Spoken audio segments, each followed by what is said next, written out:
do, so instinctive and so passionate. Assalamualaikum warahmatullahi wabarakatuh.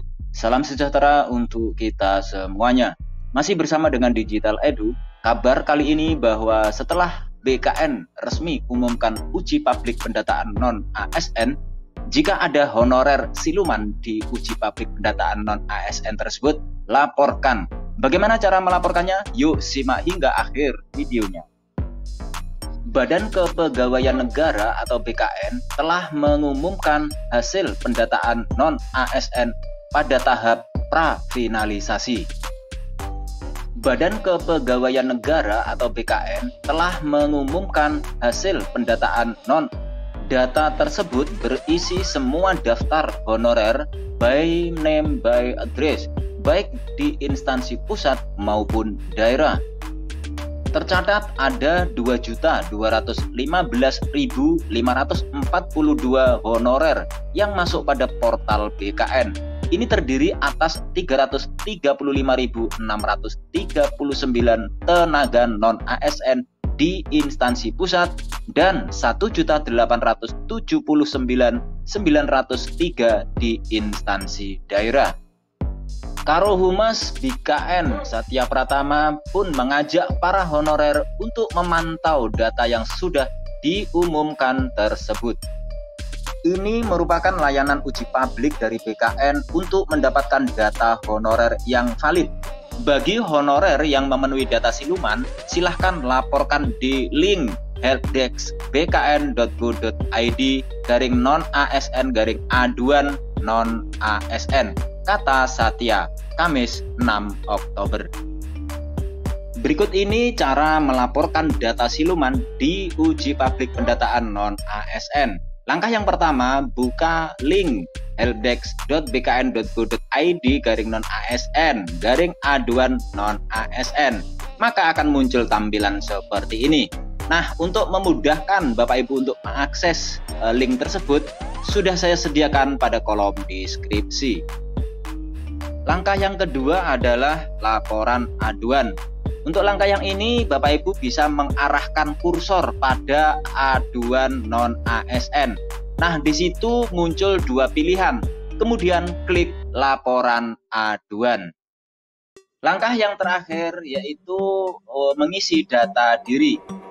Ini Bapak Ibu bisa scroll ke bawah. Selanjutnya di situ ada diminta untuk mengisi nama instansi, kemudian isi nama lengkap, isi nomor induk kependudukan atau NIK, isi pula uraian aduan honorer. Dan langkah yang terakhir setelah semua diisi, kemudian submit. Nah, berikutnya sekedar untuk mengingatkan kembali pada Bapak Ibu guru semuanya atau honorer yang lain, bahwasanya pendataan non-ASN bukan untuk pengangkatan. Sebelumnya Satya Pratama mengungkapkan bagi honorer yang telah melakukan pengisian pendataan non-ASN di portal BKN sudah bisa mengecek hasilnya berupa rekapitulasi inventarisasi pendataan tenaga non-ASN tahap prafinalisasi pada laman pengumuman non-asn.bkn.go.id/pengumuman. Ini pun juga sudah saya sediakan linknya pada kolom deskripsi. Tinggal klik aja untuk Bapak Ibu supaya memudahkan untuk mengaksesnya. Memastikan validitas data dan akuntabilitas pendataan, masing-masing kementerian atau lembaga dan Pemda juga wajib melakukan verifikasi validasi atau verval kembali. Kemudian mengumumkannya melalui kanal informasi instansi secara resmi. Lagi-lagi sekedar mengingatkan kembali bahwa pendataan non-ASN ini bertujuan untuk memetakan dan mengetahui jumlah honorer di lingkungan instansi pemerintah, bukan untuk pengangkatan secara langsung. Nah, dalam hal ini BKN pun juga ikut mengumumkan pendataan non-ASN prafinalisasi. Ini karena masih ada daerah yang belum melakukannya. Pengumuman itu penting agar honorer bisa memantau datanya. Jika namanya belum masuk dalam pendataan non-ASN, honorer bisa meminta instansinya untuk memasukkannya dalam pendataan non-ASN. Sebaliknya, bila ditemukan ada honorer bodong, laporkan ke helpdesk BKN. Pendataan non-ASN ini harus transparan, clear, and clean. Nah, di sisi lain, sementara akhir-akhir ini banyak honorer merasa deg-degan ya karena tersiar kabar SSCASN telah dibuka. Menurut Wakil Ketua Forum Guru Lulus Passing Grade Pegawai Pemerintah dengan Perjanjian Kerja GLBK P3K, Hasna, informasi yang beredar akun SSCASN dibuka Rabu 5 Oktober kemarin. Ini heboh. Katanya akun SSCASN dibuka 5 Oktober. Sudah ramai dibahas. Bahkan informasi dibuka sekitar jam 13.30 WIB, kata Hasna. Beredarnya informasi tersebut membuat para honorer, terutama guru lulus PG, sudah standby sejak pagi. Mereka sudah mencoba-coba membuka akun SSCASN. Sementara Ketua Umum DPP Forum Honorer Non Kategori 2 Indonesia FHNK2I Raden Sutopo Yuwono juga memberikan informasi serupa. Menurut dia, kabar yang beredar di daerah seleksi dibuka 5 Oktober kemarin. Saya galau juga karena sekolah induk istri saya, Novi Kurnia Ningrum, belum beres. Mudah-mudahan informasi 5 Oktober SSCASN dibuka enggak benar, kata Sutopo.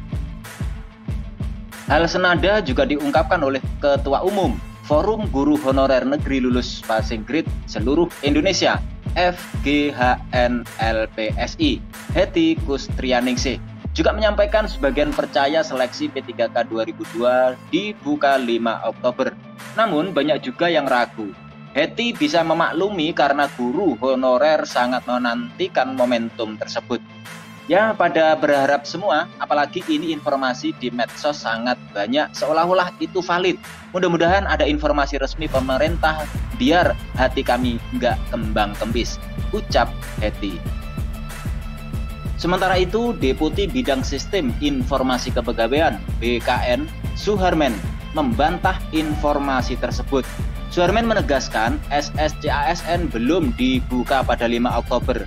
Karena itu, para honorer, baik guru maupun non-guru, termasuk guru lulus PG, tidak akan menemukan informasi terbaru di akun SSCASN. Suharmen menyebutkan masih ada 2 instansi yang data formasi jabatannya belum masuk. Selain itu, aturan Kemenpan RB soal P3K tenaga kesehatan juga belum masuk. Nah, BKN harus menunggu itu juga. BKN belum bisa membuka SSCASN apabila datanya belum benar-benar clean and clear. Itu karena akan sangat besar potensi protesnya.